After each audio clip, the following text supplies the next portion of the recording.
I'm Anna, 34, and I'm currently driving my new Porsche 911 to an unexpected family meeting. It's been 2 years since my parents skipped my wedding without a second thought.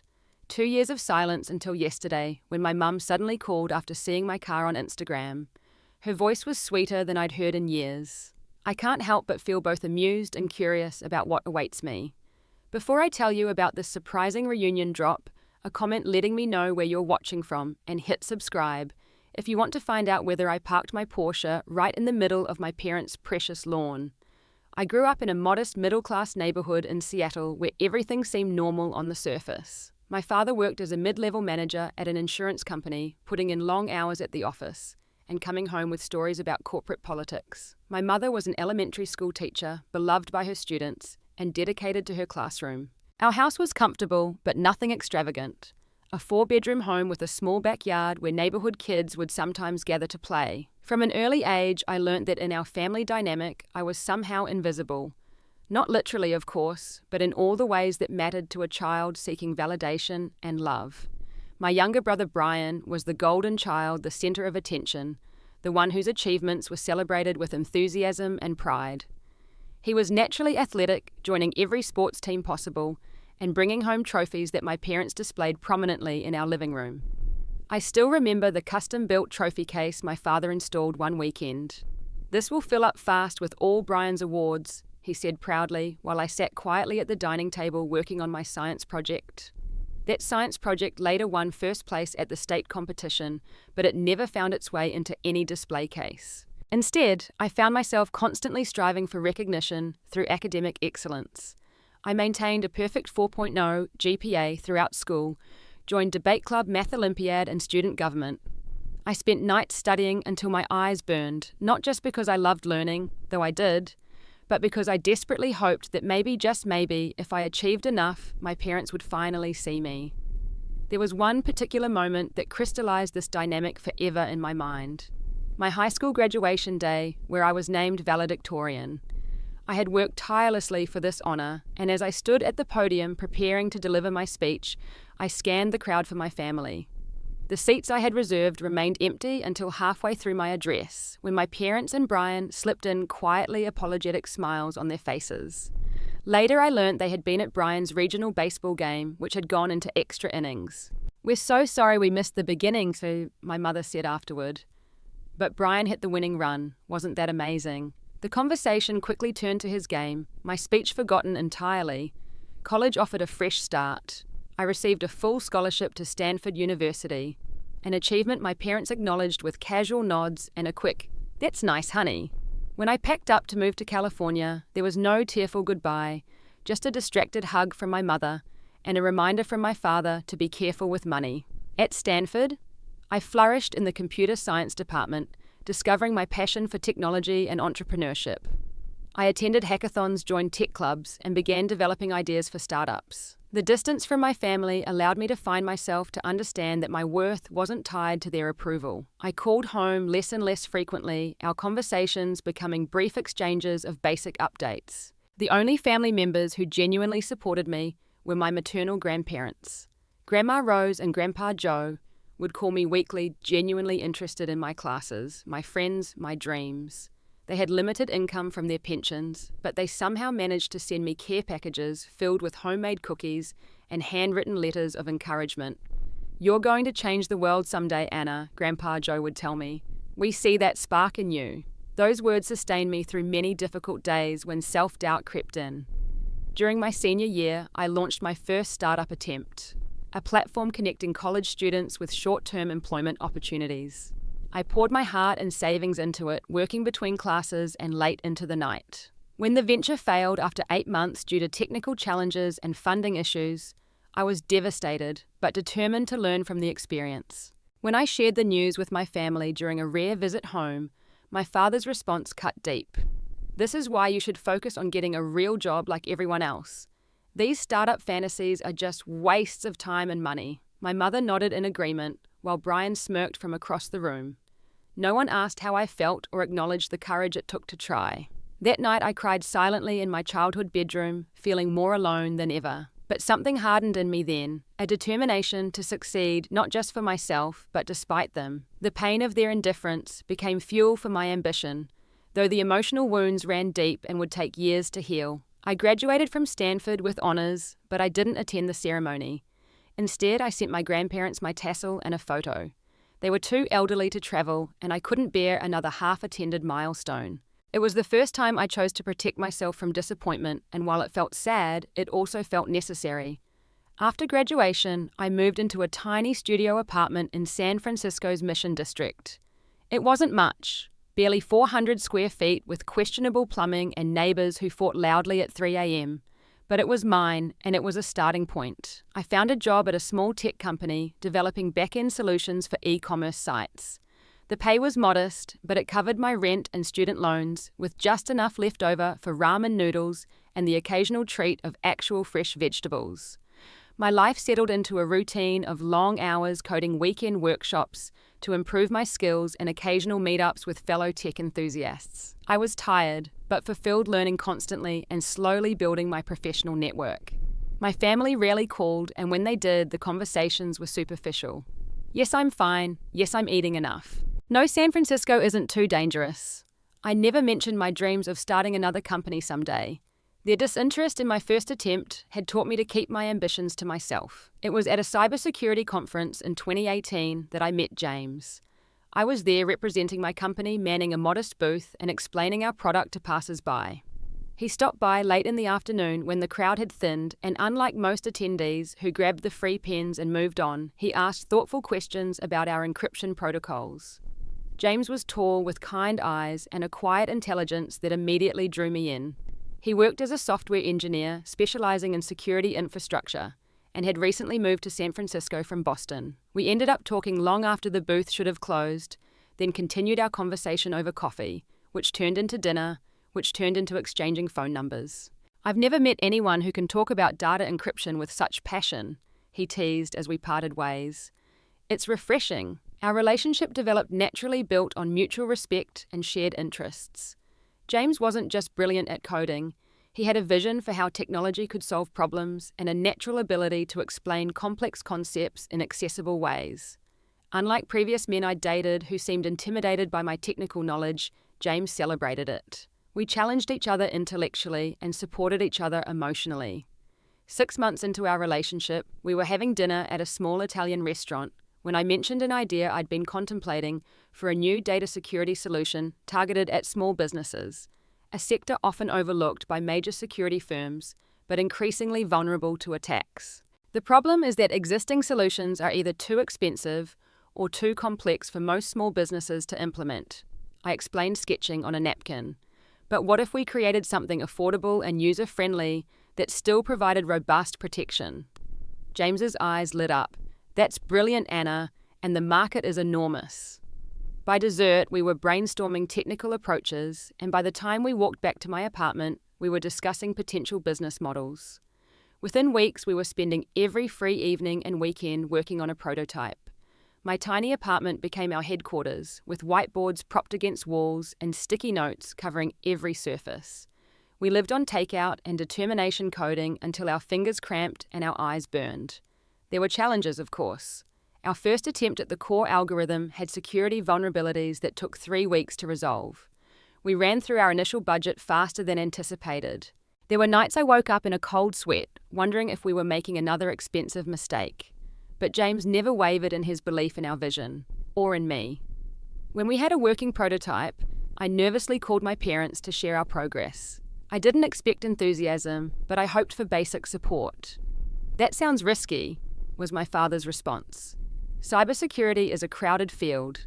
You should think about whether you really want to leave a stable job for something that will probably fail." My mother suggested I consider teaching instead, something with security and benefits. I hung up feeling deflated but not surprised. Later that night, as I recounted the conversation to James, he took my hands in his. "They don't see what I see in you," he said, "but someday everyone will." That unwavering faith carried us through the lean months that followed as we quit our jobs to work full-time on our startup, which we named ShieldSafe.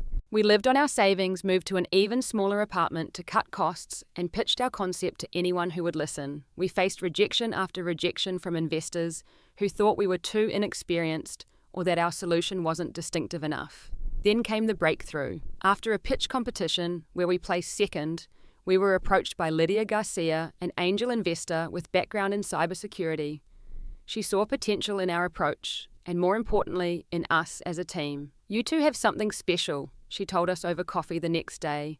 "Not just the product, but the partnership.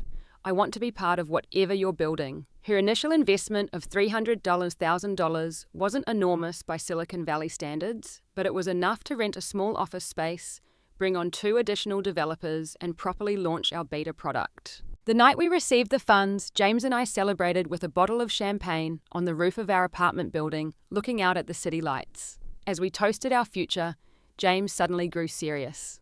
"I need to ask you something, Matt," he said, setting down his glass. I expected another technical question or business concern. We'd barely talked about anything else for months. Instead, he pulled a small velvet box from his pocket and dropped to one knee. "Anna, building this company with you has shown me what an incredible partner you are, in every sense of the word. I want to build everything else in life with you too." He opened the box to reveal a simple but elegant diamond ring. "Will you marry me?" Tears filled my eyes as I nodded, too overwhelmed to speak. The ring was perfect. Not flashy, but beautiful, just like our relationship. We held each other under the stars, talking about our future together, both the company and our life. In that moment, everything felt possible. The morning after James proposed, I called my parents to share the news. I was cautiously optimistic, hoping that perhaps a wedding, a normal traditional milestone, might finally elicit the warmth and excitement I'd always craved from them. My mother answered on the 4th ring. "Anna, is everything okay? You don't usually call on Tuesdays." I took a deep breath. "Everything's great, Mom. Actually, I have some exciting news.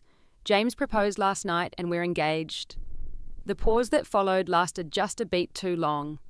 "Oh, well that's nice, dear. Congratulations. You haven't been dating very long, have you?" I swallowed my disappointment. "It's been over a year, Mom, and we're building a company together. We know each other very well." "And a company? Is that the computer thing you mentioned? Is it making any money yet?" Before I could answer, she continued, "Have you set a date?" You know, spring weddings are always the nicest, though venues book up quickly, so you might need to wait a while. "We're thinking about this fall, actually, something small and meaningful." "This fall? That's so soon. And what about the venue?" "And a dress." "These things take time, Anna. Maybe you should consider next year instead. Plus it would give us more time to save up. Weddings are expensive, you know." I bit my lip. "We're planning to pay for it ourselves, Mom. It won't be anything extravagant, just close friends and family." "Well, I hope you'll at least consult with me on some details. After all, I am your mother and I've always had good taste." "And what about the location? You're not expecting everyone to fly to California, are you?" The conversation continued in this vein, my mother expressing concerns about every aspect of a wedding I hadn't even had time to plan yet. Not once did she ask about James, or how he proposed, or if I was happy. It was all about logistics and appearances. When my father got on the phone, his response was even more deflating. "Well, I hope this fellow has good job security if you're both working on the startup gamble. Marriage is expensive, you know. Mortgages, kids' retirement planning, these things require stability." I ended the call feeling drained rather than excited. James found me staring out our apartment window, trying not to cry. "That bad?" he asked softly, wrapping his arms around me from behind. They managed to turn one of the happiest moments of my life into something to criticize, I whispered. "Sometimes I wonder why I even try." "Do you meant to me shh?"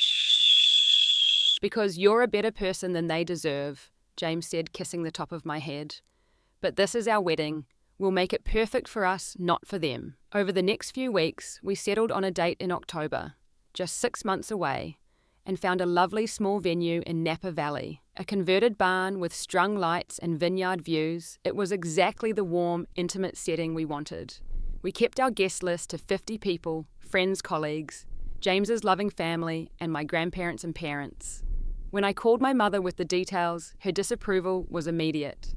October 15th, but that's right in the middle of Brian's tournament season. You know how important his games are. "Mom, we've already put down the deposit, and I'm only getting married once." Surely Brian can miss one game. These aren't just games, Anna. Scouts from major leagues attend these tournaments. This could affect his entire future. Can't you choose another weekend? The implication was clear. Brian's baseball game was more important than my wedding day. The pain of that realization felt physical, like a blow to my chest. The date is set, I said firmly. You'll receive the official invitation soon. I hope you can make it. The weeks passed and we threw ourselves into wedding planning alongside growing our company. The dual stress should have been overwhelming, but working with James made everything feel manageable. We made decisions together, compromised when we disagreed, and celebrated small victories along the way. We sent out our invitations 3 months before the wedding. My parents' envelope contained a handwritten note from me expressing how much their presence would mean to me. 2 weeks passed, then 3 with no RSVP from them. I called several times, but they were always just heading out or need to check the calendar. 4 weeks before the wedding, I called again, determined to get a straight answer. Brian answered the phone. "Hey, Anna Banana," he said using my childhood nickname. "What's up?" "Brian, I need to know if you and Mom and Dad are coming to my wedding. The venue needs final numbers and you haven't responded." He hesitated. "Yeah, about that. I've got a really important game that day. The coach says there might be scouts from the Mariners there. And Mom and Dad..." Another pause. "I think they're planning to come to my game. You know how they are. They haven't missed one yet." I gripped the phone tighter. "So you're all skipping my wedding for a baseball game? Is that what you're telling me?" "Don't make it sound so dramatic. It's not just any game, and it's not like you can't get married without us there." His tone was defensive now. "Plus, Mom said you didn't even consult her on any of the planning, so she feels left out anyway." The conversation devolved into an argument with Brian, eventually hanging up after saying I was being selfish for not understanding the importance of his game. I sat in stunned silence afterward, tears streaming down my face. James found me like that and immediately understood. "They're not coming, are they?" he asked gently. I shook my head, unable to speak through my tears. That night, I wrote an email to my parents, pouring out years of hurt and disappointment, explaining how their absence would be yet another rejection in a lifetime of feeling unseen. I told them I loved them, but needed them to show up for me just this once. The reply came the next day, a short message from my mother. "We're sorry you feel this way. We've always supported you as best we could. Brian's game is a crucial opportunity for him. I wish you had chosen another date. We'll send a gift." The night before our wedding, as we gathered with friends for a casual rehearsal dinner, I received a text message from my mother. "Good luck tomorrow. Sorry we can't make it. Brian's game starts at 1. We'll call when we can." I excused myself from the table and cried in the restaurant bathroom, mourning not just their absence at my wedding, but the relationship I had always hoped for and never had. When I emerged, red-eyed but composed, James and our friends surrounded me with so much love and support that I felt a strange sense of peace wash over me. These are the people who choose to see me, I realized. These are my real family. My wedding day dawned clear and beautiful. My grandparents had made the journey despite their age and health concerns. Grandpa Joe in his old suit and Grandma Rose wearing a corsage I had specially made to match my bouquet. "We wouldn't have missed this for the world, sweetheart," Grandma whispered as she hugged me. As I walked down the aisle alone, having decided against asking anyone to replace my father, I saw James waiting for me with tears in his eyes and a smile that held all the love I had ever wanted. In that moment, surrounded by people who had chosen to be there, I felt complete, despite the empty seats in the front row. We exchanged vows we had written ourselves, promising to always see and hear each other, to celebrate each other's dreams, to be the family we both deserved. When the officiant pronounced us husband and wife, the cheer that went up from our guests seemed to lift away the last of my sadness. At the reception, I danced with Grandpa Joe in place of the traditional father-daughter dance. "Your parents don't know what they're missing," he said as we swayed to the music, "but I've never been prouder of anyone in my life." That night, as James and I fell into bed, exhausted but happy in our hotel suite, I made a decision. "I'm done trying to earn their love," I told him.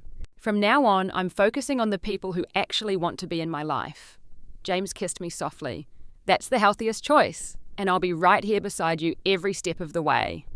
I didn't call my parents after the wedding. No thank you for the impersonal gift card. They sent no update on the ceremony. They missed nothing. For the first time in my life, I stopped reaching out entirely. If they wanted a relationship with me, They would have to take the first step. They never did. The 2 years following our wedding were a whirlwind of hard work challenges and unexpected success. ShieldSafe grew from a small operation with 4 employees to a robust company of 32 with offices in San Francisco and Austin. Our data security solution for small businesses struck a chord in the market, especially as cyber attacks on smaller companies increased and made headlines. Those years weren't easy. James and I worked punishing hours, often arriving at the office before sunrise and leaving well after midnight. We lived on coffee and takeout, celebrated minor victories with high fives across our desks, and weathered setbacks with grim determination. There were nights I would find James asleep on the office couch, his laptop still open on his chest, and mornings when he would bring me a fresh change of clothes because I had worked through the night. The hardest period came when a major competitor launched a similar product at a lower price point, threatening our market position. We spent 3 sleepless weeks redesigning our offering, adding features that leveraged our superior technical approach, and creating a pricing tier that small businesses could afford. I remember sitting in our conference room at 3 a.m., surrounded by empty energy drink cans as we debated strategy. If we drop our price to match theirs, we'll be operating at a loss, our finance director warned. But if we don't, we could lose our customer base. Our marketing lead countered. It was James who found the solution. "We're thinking about this wrong," he said, rubbing his tired eyes. "We're not selling a product. We're selling peace of mind. Let's create a basic version at a competitive price, but offer premium features that actually solve the problems our clients don't even know they have yet." That pivot saved our company and ultimately led to our biggest success. By focusing on education alongside protection, we built trust with our clients. Small business owners didn't just buy our software, they became advocates for our approach. Word spread, and larger companies began to take notice. The first acquisition offer came in January, about 18 months after our wedding. A larger security firm offered to buy us for $12 million. It was tempting, especially considering how exhausted we were, but it didn't feel right. Our product was just gaining traction, and we believed we could do more. 3 months later, a tech giant approached us with an offer of $25 million. Again, we declined, though the negotiations were more difficult this time. Our investors were eager to see returns, and some of our team members were ready for a payout. "Are we being greedy?" I asked James late one night as we sat on our apartment floor, takeout containers pushed aside as we reviewed the latest offer. "Maybe we should take it." James looked thoughtful. "It's not about greed. It's about whether we've accomplished what we set out to do. Have we?" I considered the question carefully. "No, we've built something good, but not yet something great. I think we can do more." He smiled and squeezed my hand. "Then we keep going." That decision proved pivotal. Over the next 6 months, we refined our product, expanded our client base, and developed innovative new features that set us apart from competitors. When news broke of a devastating cyber attack that crippled thousands of small businesses nationwide, ShieldSafe clients emerged unscathed, protected by our security protocols. The publicity was instantaneous and overwhelmingly positive. 2 weeks after that event, we received a call from Eliza Montgomery, the CEO of CyberGuard, one of the largest cybersecurity companies in the world. "I want to meet," she said simply. The meeting took place at their headquarters, a sleek, imposing building that made our modest office look like a college dorm room. James and I arrived early, dressed in the most professional outfits we owned, clutching our presentation materials. "Remember," James whispered as we waited in the lobby, "no matter what they offer, we're partners in this decision." Eliza Montgomery was intimidating in person, tall, impeccably dressed, with a reputation for ruthless business acumen. But as we presented our company's journey and vision, I saw genuine interest in her eyes. "What you've built is impressive," she said when we finished. "Particularly your approach to small business education and protection. It's a sector we've struggled to penetrate effectively." She leaned forward. "I'll be direct. We want to acquire ShieldSafe, integrate your technology into our ecosystem, and have you both join our leadership team." The offer she named, $38 million, made my heart skip. It was far more than we had anticipated, enough to secure our financial future permanently. But it wasn't just about the money. "We need assurances that our team will be protected," I said, "and that the small business focus won't be lost." Eliza nodded. "Those are reasonable concerns. Let's discuss specifics." The negotiations took weeks with lawyers and advisors weighing in on every detail. The final agreement protected our team's positions, maintained the small business product line, and included leadership roles for both James and me. The purchase price settled at $38.5 million, with performance bonuses that could add another $10 million over 3 years. When we finally signed the papers, I felt a strange mix of emotions, pride in what we had built, relief that the constant pressure of running a startup was ending excitement about our financial security, and a touch of sadness that our company would no longer be truly ours. That night, James and I celebrated quietly at home, still processing the magnitude of what had happened. "We did it," I whispered, curled against him on our couch. "We actually did it." "You did it," he corrected gently. "Your vision, your persistence. I just helped with the execution." "We did it together," I insisted. "I couldn't have done it without you." The acquisition closed 2 months later. After taxes and investor payouts, our personal share came to just over $15 million. We were suddenly wealthy in a way neither of us had ever expected to be.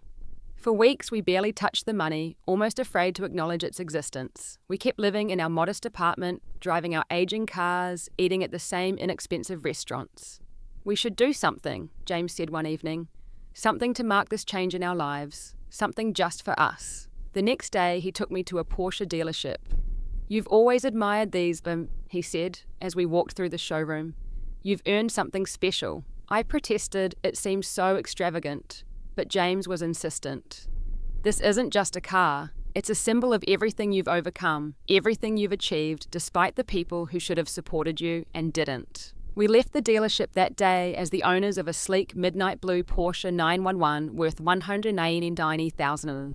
It was by far the most expensive purchase I'd ever made, and part of me felt guilty for spending so much on something so non-essential. But another part understood what James meant. This wasn't just about a luxury vehicle. It was about acknowledging my own worth. I rarely posted on social media, too busy building our company to maintain an online presence. But that evening, I shared a photo of myself beside the car keys in hand with a simple caption, "New chapter begins. Dreams do come true." It wasn't meant to be boastful, just a quiet celebration of a journey that had been longer and harder than anyone knew. Throughout all this success, I maintained minimal contact with my family. My grandparents received regular calls and visits, but my parents and Brian remained distant figures in my life. I sent obligatory birthday and Christmas cards, received equally impersonal responses, and that was the extent of our interaction. I had stopped expecting more, and in that release, I had found a kind of peace. Or so I thought. It was exactly 1 day after I posted the Porsche photo that my phone rang with a call I never expected to receive. The screen displayed Mum, a name that hadn't appeared there in months. For a moment, I considered letting it go to voicemail, a reflexive protection against the disappointment that usually followed any interaction with my parents. But curiosity won out. "Hello," I answered, my voice carefully neutral. "Anna, darling." My mother's voice came through with a warmth and enthusiasm I hadn't heard directed at me in years. Possibly ever. It was the tone she typically reserved for congratulating Brian on his athletic achievements. "How are you, sweetheart? It's been too long since we talked." The sudden shift was so jarring that I found myself momentarily speechless. "I'm fine," I finally managed. "Is everything okay?" "Of course, everything's wonderful. I just saw your picture on the Facebook. That's quite a car you've got there." "Your father and I were just saying how proud we are of you. The company must be doing very well." My fingers tightened around the phone. 2 years of silence after missing my wedding, and now suddenly they were proud. After seeing evidence of financial success. "Yes, we sold the company," I said, simply unwilling to offer more details. "That's fantastic news." "Why didn't you tell us? We're your parents. We want to know about these important moments in your life." The hypocrisy was so blatant I almost laughed. Instead I asked, "Was there something specific you wanted, Mom?" A slight pause. "Well, yes, actually. We were thinking it would be nice to have a family meeting. It's been too long since we all got together, and we have some important things to discuss. Could you come over tomorrow for dinner? Your father is very eager to see you." I glanced at the calendar on my desk. Tomorrow was completely open, one of the luxuries of no longer running a startup. But I hesitated. "What kind of important things?" "Oh, family matters," she said vaguely. "And we want to hear all about your success, of course. Brian will be here too. Please say you'll come. 6 o'clock, I'll make your favorite lasagna. The lasagna was a nice touch. She did remember I liked it at least. But the sudden interest in my life after years of indifference set off warning bells. Still, I found myself curious about what could possibly warrant this abrupt change of heart. I'll think about it, I said, not quite committing. I need to check with James. Bring him too, of course. We'd love to see him. After ending the call, I sat at my desk, emotions swirling. The timing was too perfect to be coincidence. One photo of an expensive car, and suddenly I was worth their attention again. When James came home that evening, I recounted the conversation, watching his expression shift from surprise to skepticism. Interesting timing, he said, echoing my thoughts. Do you want to go? I paced our living room, conflicted. Part of me wants to ignore them the way they've ignored me, but another part... I trailed off. Wants closure, James suggested. Maybe. Or maybe I'm just curious what they want. And there's this tiny, stupid part of me that still hopes maybe they've changed, that maybe they finally see me. James wrapped me in a hug. It's not stupid to want your parents' love and recognition. That's completely natural. He pulled back to look me in the eyes. Whatever you decide, I support you. And if you want me there as backup, I'm in.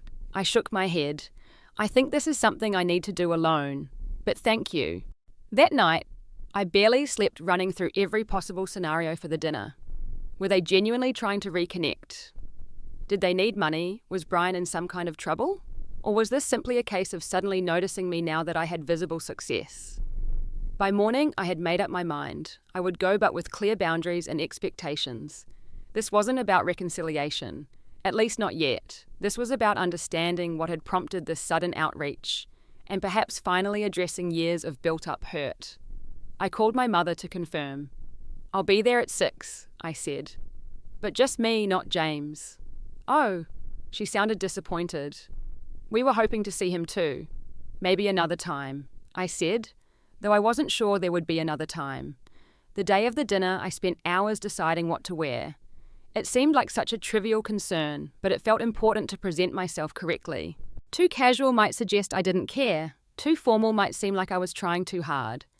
I eventually settled on dark jeans, a simple but expensive silk blouse, and minimal jewelry. Professional, but not showy. I would not be bringing gifts or wine or anything else that suggested this was a normal family gathering. As I prepared to leave, James kissed me goodbye at the door. Remember, he said, you don't owe them anything. Whatever happens, I'll be here when you get back. I nodded, grateful for his unwavering support. I know. Then I took a deep breath and walked to the garage where my new Porsche waited. If my parents were suddenly interested in me because of this car, then yes, I would arrive in it. Not as a taunt or display, but as a reminder to myself of how far I'd come without their support. The drive to my childhood home took 40 minutes each mile, bringing a stronger sense of both determination and apprehension. As I turned onto the familiar street, I noticed neighbours glancing from their yards at the unfamiliar luxury car. The Porsche was definitely out of place in this solidly middle-class neighbourhood. I parked directly in front of the house, rather than in the driveway, took a moment to compose myself, then walked up the path to the front door. Before I could ring the bell, the door swung open. Anna! My mother stood there, hair freshly styled, wearing a dress I didn't recognise. She moved to hug me, but something in my posture must have made her reconsider. She stepped back instead, smiling too brightly. You look wonderful. Come in. Everyone's waiting. I followed her into the house that had once been my home, but now felt strange and smaller than I remembered. The living room had new furniture, but Brian's trophies still dominated the display shelves. Some things never changed. My father rose from his armchair as I entered, his expression a careful mask of pleasantness. Anna? He nodded, extending his hand as if we were business associates rather than father and daughter. I shook it briefly, noting the awkwardness of such a formal greeting. Brian slouched on the couch, looking uncomfortable. He'd put on weight since I'd last seen him, and his once athletic frame seemed softer. Hey, he said with a half wave. I'll get some drinks, my mother announced a little too loudly. And a white wine, still your preference? I was surprised she remembered. Water is fine, thanks. An awkward silence fell as she bustled off to the kitchen. My father cleared his throat. So the car business must be good, he said, attempting a joke. Software security, actually, I corrected. And yes, it went well. That's the startup you were working on. With James Wright, looks like it paid off. I simply nodded, unwilling to share the details of our success with someone who had shown so little interest in our struggle. My mother returned with drinks and an obviously forced cheerfulness. Dinner's almost ready. I hope you're hungry. I made everything just how you like it. The tension in the room was palpable as we moved to the dining table set with the good china that only came out for special occasions. Apparently, I now qualified as a special occasion. The irony wasn't lost on me. We made painfully stilted small talk through the salad course. Comments about the weather, the new furniture, a recent community event. No one mentioned my wedding, the 2 years of minimal contact, or the sudden invitation. It was as if we were all following an unwritten script, pretending to be a normal family, having a normal dinner. As my mother served the lasagna, my father finally broached what I suspected was the real purpose of the gathering.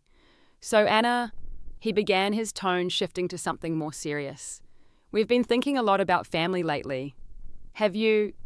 I kept my voice neutral. Yes, and about the future. Brian has been developing some interesting business ideas. I glanced at my brother, who suddenly seemed very interested in his food. He's got a concept for a sports training facility, my father continued. Specialized coaching, video analysis, the works. It could be really successful with the right backing. And there it was. I took a sip of water, waiting for the direct ask that I knew was coming. The thing is, my father leaned forward slightly. Starting a business requires capital and expertise. Brian has the vision and the sports knowledge, but he could use some guidance on the business side. And of course, initial investment. My mother jumped in. We thought since you've had such success, you might be interested in a family investment opportunity. Keeping it all in the family, you could be a silent partner or even take an active role if you wanted. I set down my fork carefully. I see. And how much initial investment were you thinking? My father named a sum, $250,000, that would have been impossible for me 2 years ago, but was now entirely feasible. It was also, I suspected, more than they thought I had given. They were basing their assumptions solely on a car purchase. Brian has a solid business plan, my mother added quickly. He can show you all the projections. The potential return is significant. I turned to my brother. Do you have any actual clients lined up? Any market research beyond your personal network? A location? Brian shifted uncomfortably. Not exactly, but I know there's demand. Kids these days need specialized training to compete at higher levels. I nodded slowly. And this sudden interest in having me invest. It wouldn't happen to coincide with seeing my new car on social media, would it? The question hung in the air.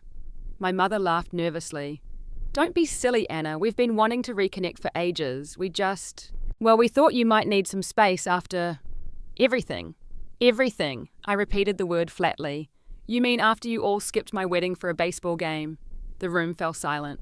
My father cleared his throat.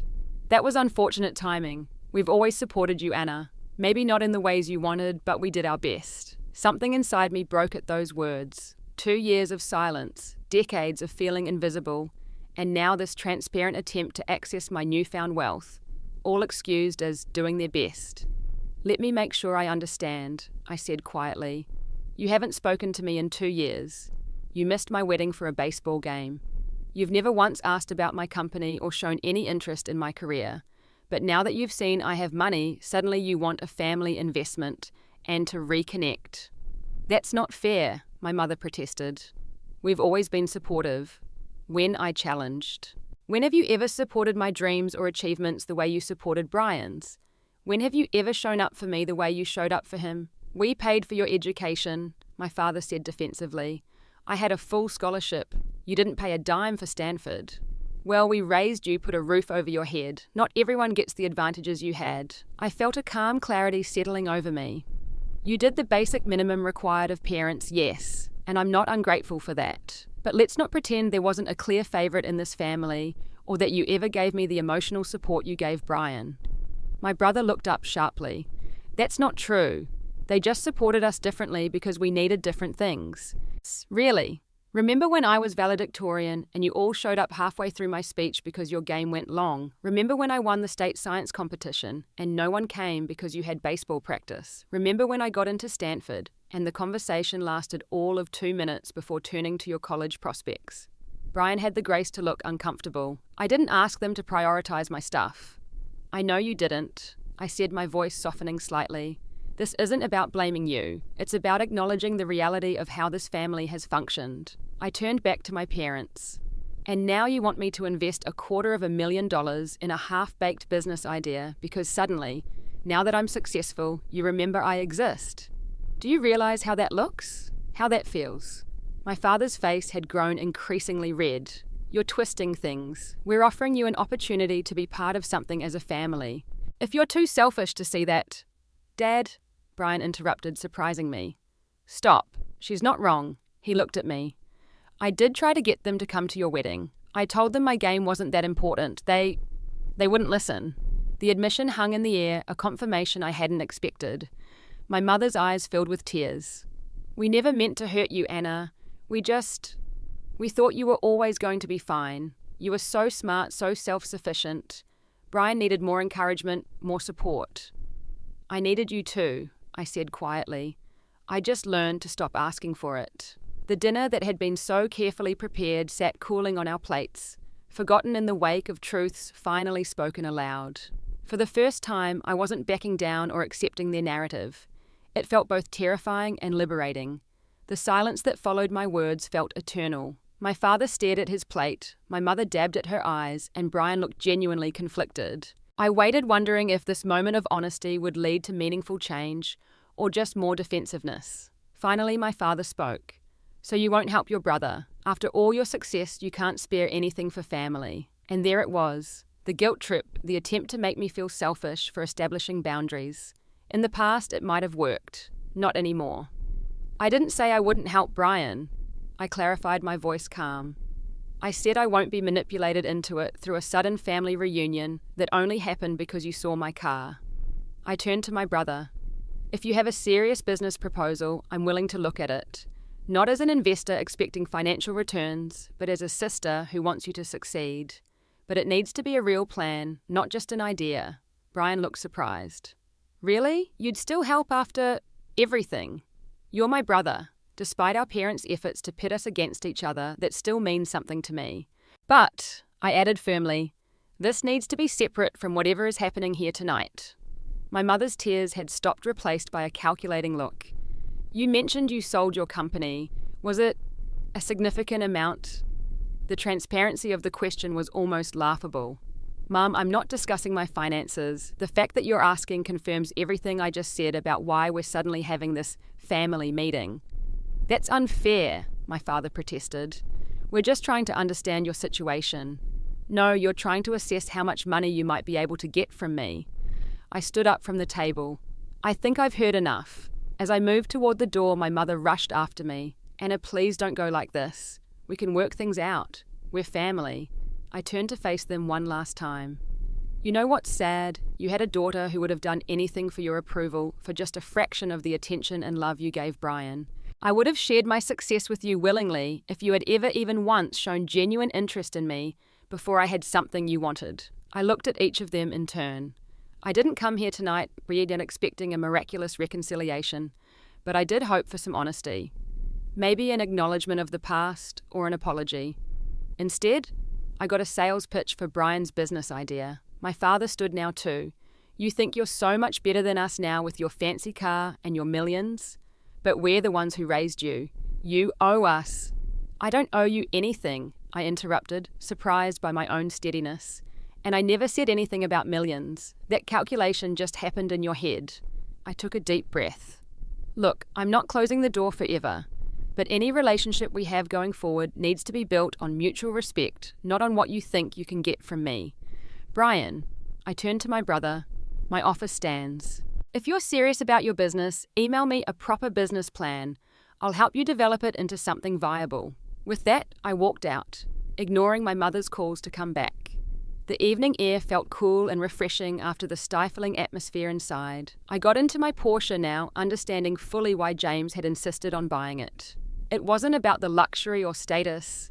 It was about remembering my own worth in a world that had often tried to diminish it. As I drove away, I called my grandparents on the car's speakerphone. Grandma Rose answered, her voice warm and welcoming as always. Anna, sweetheart, what a lovely surprise. Hi, Grandma, I needed to hear your voice. I explained what had happened at dinner, my voice breaking slightly despite my resolve to stay strong. "Oh, my dear girl," she sighed. "I wish I could say I'm surprised. Your mother has always had a blind spot when it comes to you. She sees herself in you, the intelligence, the independence, and somehow that made her think you needed less from her. But why reach out now just because of money? People show you who they are when circumstances change." Grandpa Joe's voice joined in, apparently on an extension. "Some rise to the occasion, others reveal their worst tendencies. Your parents, I'm afraid, have always measured worth in the wrong ways. Their understanding was a balm to my raw emotions. I miss you both so much," I said. "We miss you too, sweetheart. When are you and James coming to visit next? We want to hear all about your company's success. And not because of any money, but because we're proud of what you've built." By the time I arrived home, I felt emotionally drained but strangely peaceful. James was waiting, his face concerned as I walked through the door. "How did it go?" he asked, opening his arms. I stepped into his embrace. About as well as a dumpster fire, but also exactly as I needed it to. Over tea, I recounted the evening in detail. James listened without interrupting, his expression shifting between anger and sympathy. "So what happens now?" he asked when I finished. "Now I heal," I said simply. "Really heal, not just push it down. I think I need to finally process all this properly." The next day, I found a therapist specializing in family trauma and estrangement. Dr. Melissa Tanner became an invaluable guide as I worked through decades of emotional neglect and conditional love. It wasn't easy. There were sessions where I cried until I couldn't breathe. Sessions where I questioned whether I was overreacting to what many would consider a normal family dynamic. "There's nothing normal about consistently prioritizing one child over another," Dr. Tanner assured me. "What you experienced was emotional neglect, and your feelings are valid." Over the months that followed, I established clearer boundaries with my family. I didn't cut them off entirely, but I limited contact to what I could handle emotionally. Brian did send me his business plan, which was as underdeveloped as I had suspected. Instead of writing a check, I connected him with a business mentor and offered to review his progress in 3 months. To my surprise, he took the help seriously, reworking his concept into something more viable. Our conversations, previously superficial or tense, became more authentic as we cautiously rebuilt a relationship as adults, rather than as competitors, for parental attention. My parents were slower to change. There were still manipulative texts, still attempts to frame me as the unreasonable one. But with Dr. Tanner's help, I learned to recognize these patterns and respond in healthier ways. I no longer chased their approval or accepted blame that wasn't mine to carry. 6 months after the disastrous dinner, I agreed to meet them again. This time at a neutral restaurant with James by my side. It wasn't perfect. There were still moments of tension, still undercurrents of old dynamics. But there were also small steps forward. My father asking genuine questions about our company, my mother bringing photos from my childhood that showed I hadn't been as invisible as I'd felt. "I think I always saw you as an extension of myself," my mother admitted at one point. "And I was hard on myself, so I was hard on you. It wasn't fair, and I'm trying to do better." It wasn't a complete transformation, but it was something. A beginning of a new, more honest relationship. Meanwhile, James and I started planning our next chapter. The non-compete clause with CyberGuard would expire in a few months, and we were eager to build something new. Not for financial gain this time, but for impact. We settled on an educational technology platform designed to make cybersecurity education accessible to underprivileged students. "We can open doors that weren't open for us," James said as we sketched out the concept. "Create opportunities for kids who might otherwise be overlooked." Like I had been. The symmetry wasn't lost on me. We used a portion of our acquisition money to fund the project, partnering with schools in low-income areas to provide not just technology, but mentorship. The work was deeply fulfilling in a way that even our previous success hadn't been. As for my relationship with my parents, it remains a work in progress. There are good days and difficult days, steps forward and steps back. I've learnt that healing isn't linear, and that forgiveness doesn't mean forgetting or allowing the same patterns to continue. What changed fundamentally was my perspective. I no longer measure my worth by their recognition. I no longer chase the approval I never received as a child. Instead, I focus on building the life and relationships that bring me joy and fulfillment, on being seen and valued for who I truly am. The Porsche that inadvertently brought my parents back into my life sits in our garage, a reminder not of material success, but of the journey that led me to self-worth and true connection. Sometimes the most valuable recognition isn't from those whose love should have been unconditional, but from discovering your own strength in their absence. Looking back now, I realize that the most important moment wasn't when my company sold for millions or when I finally confronted my family. It was when I stopped waiting to be seen by them and began to truly see myself. Have you ever had to set boundaries with family who only seemed interested when you had something they wanted? Drop a comment below and share your experience. Sometimes knowing we're not alone in these struggles is the first step toward healing. Don't forget to hit subscribe if you want to hear more stories about finding strength through difficulty, and like this video if it resonated with you. Remember, sometimes the family we choose is more important than the family we're born into. Thank you for listening to my story, and I hope it helps you recognize your own worth regardless of who else sees it.